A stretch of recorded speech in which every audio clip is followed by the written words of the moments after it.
चलिए आज हम लोग कुछ इंपॉर्टेंट क्वेश्चंस देखेंगे अपने क्लास 10th बोर्ड के, जो कि है असर्शन एंड रीजन।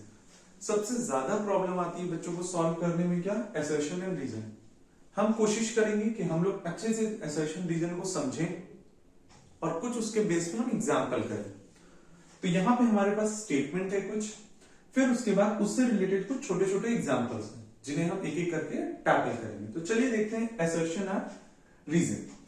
तो असर्शन एंड रीजन बेसिकली होता क्या है कि यहां पे एक स्टेटमेंट होता है, आइदर वो स्टेटमेंट आपका करेक्ट हो सकता है या गलत हो सकता है। पहला तो ये होता है कि हम सबसे पहले चेक करते हैं जो असर्शन स्टेटमेंट है क्या वो सही स्टेटमेंट है। फिर उसके बाद उसके बाद स्टेटमेंट होता है जिसे हम बोलते हैं रीजन। असर्शन एक स्टेटमेंट कह दिया गया है, कोई भी उसमें लॉ हो सकता है या कोई भी एक थ्योरम उसमें मान लीजिए फॉर एग्जांपल बताई गई है। और रीजन क्या करता है कि क्या वो जो थ्योरम बताई गई है, क्या उसका वो रीजन जो हमारा सेकंड स्टेटमेंट होगा, क्या उसे वो फुल्ली सेटिस्फाई कर रहा है। रीजन बेसिकली यही होता है, वो ये बताता है कि असर्शन में जो बात कही गई है वो बात किस चीज को लेके कही गई है। ठीक है, तो वही हम देखते हैं रीजन में। तो उसी को मैच करके कई बार हमारा असर्शन सही होता है और वो असर्शन में जो स्टेटमेंट लिखा है वो कहां से आया, वो स्टेटमेंट वो रीजन में लिखा होता है। अगर वो चीज सही है तो हम कहते हैं assertion and reason are correct and reason is correct explanation of assertion. पहली कंडीशन हमारी ये बन जाती है। इस तरह हमारे पास कई सारी कंडीशंस बनेंगी, हम उन्हें एक एक करके देखेंगे। फिर वो एक कॉन्सेप्ट होगा जो आपको बिल्डअप करेगा। लेकिन हम जैसे जानते हैं कॉन्सेप्ट हम कितना भी बना लें, जब तक हम उसको प्रॉब्लम्स या किसी क्वेश्चन में से अप्लाई नहीं करें हम उसे नहीं समझ सकते। तो पहले हम कॉन्सेप्ट देखते हैं और फिर आएंगे हम उसके क्वेश्चन। तो चलिए देखते हैं असर्शन रीजन में हमारा कॉन्सेप्ट बिल्डिंग किस तरीके से हो सकती है।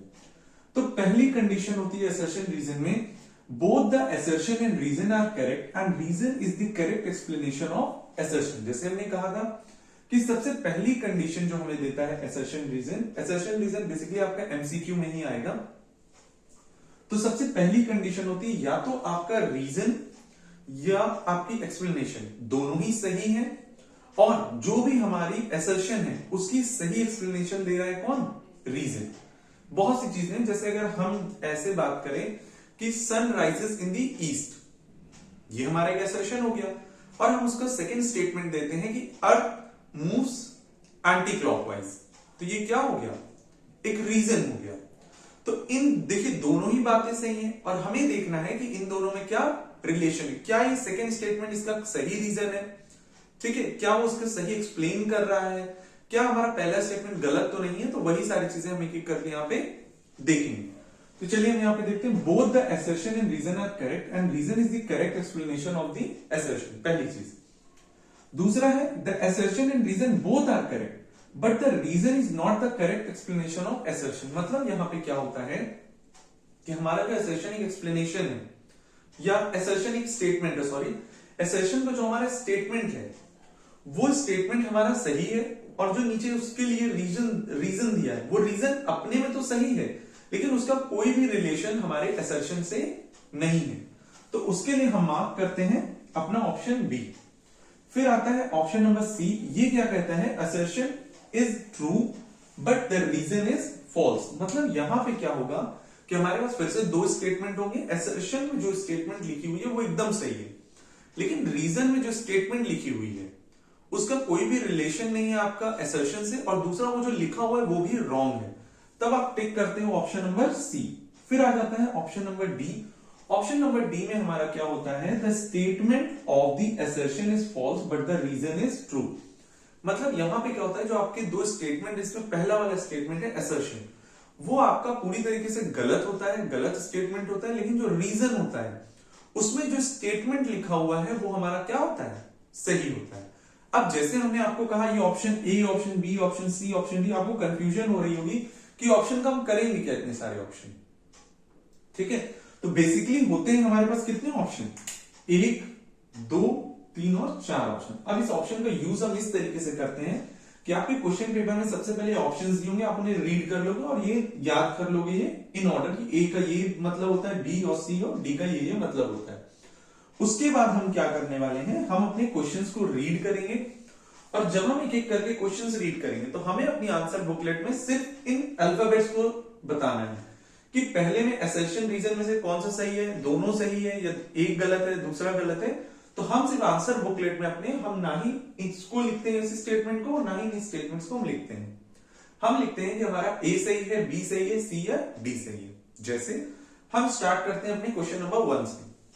तो क्वेश्चन नंबर 1 हमारा कुछ इस तरीके से है, assertion a concave lens of very short focal length causes higher divergence than one with longer focal length। मतलब यहां पे क्या कह रहा है, जो हमारे कॉन्केव लेंस होते हैं उसमें क्या करता है, जिसकी फोकल लेंथ बहुत कम होती है, जिस कॉन्केव लेंथ की फोकल लेंथ बहुत कम होती है, मतलब थिक कॉन्केव लेंस, तो उसमें जो डाइवर्जेंस होता है, डाइवर्जेंस का मतलब जो लाइट उसमें फॉल हो रही है, उसमें जो बेंडिंग हो रही है, वो क्या होता है, वो बहुत ज्यादा होता है as compared to the one with the longer focal length. तो बिल्कुल हम ये जानते हैं, ये स्टेटमेंट बिल्कुल सही है कि जो हमारा थिक हमारा लेंस होता है, थिक लेंस होता है जो हमारा फोकल लेंथ, जिसकी बहुत शॉर्ट होती है, और यहां हम बात कर रहे हैं कॉन्केव लेंस की, तो उसकी जो फोकल लेंथ होती है वो कम होती है, और उसमें जो एक तरीके से जो हमारी बेंडिंग ऑफ लाइट होती है वो ज्यादा होती है एज कंपेयर टू ऐसे हमारे लेंसेज जो थिन होते हैं। अगर लेंस थिन है तो उसकी फोकल लेंथ ज्यादा होगी, तो उसमें बेंडिंग ऑफ लाइट थोड़ी सी कम होती है। तो हमारा पहला स्टेटमेंट बिल्कुल सही है, तो हम इसे लिख लेंगे कहीं पे कि हमारा स्टेटमेंट 1 करेक्ट है। फिर हमारा दूसरा, अब reason, the power of lens is directly proportional to its focal length. पहले तो हम ये देखेंगे क्या इसका कोई डायरेक्ट रिलेशन बन रहा है, तो हमें कोई खास रिलेशन यहां पे दिख नहीं रहा है। और दूसरा, अगर हम गौर से पढ़ें, power of lens is directly proportional to the focal length. अगर आपने इस चैप्टर को पढ़ा है तो आप जानते हो कि पावर का फॉर्मूला क्या होता है। हमारे पावर का फॉर्मूला होता है P is equals to 1/f। और इस तरीके के रिलेशन को हम क्या कहते हैं, जहां पे P डायरेक्टली प्रोपोर्शनल किसके है, यहां पे डायरेक्टली प्रोपोर्शनल होता वो किसके, अगर यहां पे f होता है, लेकिन ये कहां है, डिनोमिनेटर में, तो हम कहते हैं P इनवर्सली प्रोपोर्शनल है f की, ना कि डायरेक्टली प्रोपोर्शनल।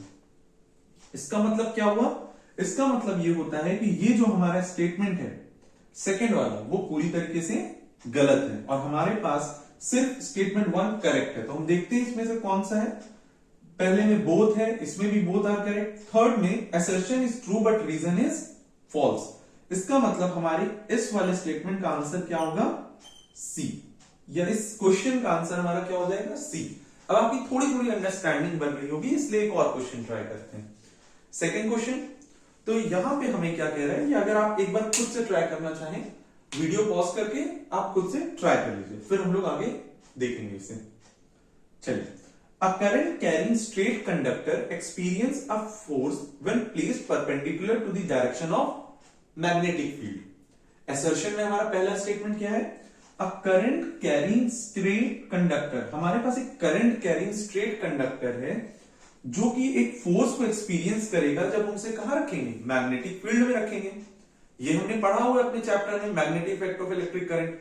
वहां पे हमने क्या देखा था कि चाहे हम किसी भी रूल की उसमें बात कर लें, फ्लेमिंग्स लेफ्ट हैंड रूल में हमने क्या देखा था कि हम जितने भी हमारी एक्सेस होती है, चाहे वो करंट की एक्सेस हो, चाहे मैग्नेटिक फील्ड, या जहां पे हमारा फोर्स जनरेट हो रहा था, तो वो सारी एक्सेस एक दूसरे के परपेंडिकुलर थी। वो परपेंडिकुलर क्यों होती है, ताकि मैक्सिमम लाइंस एक दूसरे, मैक्सिमम फील्ड लाइंस एक दूसरे को इंटरसेक्ट कर सके। तो इस रिस्पेक्ट में हमारा जो फर्स्ट स्टेटमेंट है वो पूरी तरीके से क्या है, सही है। ठीक है, फिर हम बात करते हैं सेकेंड वाले की, जो रीजन है, the net charge on a current carrying conductor is always 0। ये भी हमारा सही है कि जो हमारा करंट कैरिंग कंडक्टर होता है उसके अंदर जो नेट चार्ज होता है वो हमेशा क्या होता है, इक्वल होता है, वो 0 होता है। क्यों, देखिए इसके भी बहुत लंबी एक्सप्लेनेशन है, जैसे अगर हम इन शॉर्ट अगर इसे कंक्लूड करना चाहें तो आप इस तरह समझिए कि हमारे चार्ज कैरियर्स कौन होते हैं, इलेक्ट्रॉन्स।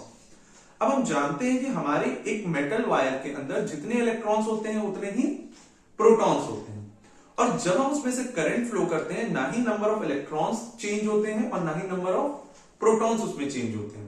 तो ऑन द होल जो नेट चार्ज होता है हमारे कंडक्टर में वो कितना होता है, वो हमेशा 0 होता है। पर यहां मेन चीज ये, क्या इन दोनों का कोई रिलेशन था एक दूसरे से, नहीं, इन दोनों का एक दूसरे से कोई भी रिलेशन नहीं था, लेकिन ये दोनों अपने में इंडिविजुअली ये दोनों क्या थे, करेक्ट थे। तो इसके लिए अगर आपको याद होगा हमने बताया था कि जो हमारा ये बी है option, the assertion and reason both are correct है, but the reason is not the correct explanation of the assertion. तो यही चीज इसमें क्या हो रहा है, फॉलो हो रहा है। तो इसका मतलब इसके लिए हमारा जो आंसर है वो क्या है, बी है। तो आपको ये समझ में आया होगा। अभी हम और भी इसके एग्जाम्पल ट्राई करेंगे, ठीक है।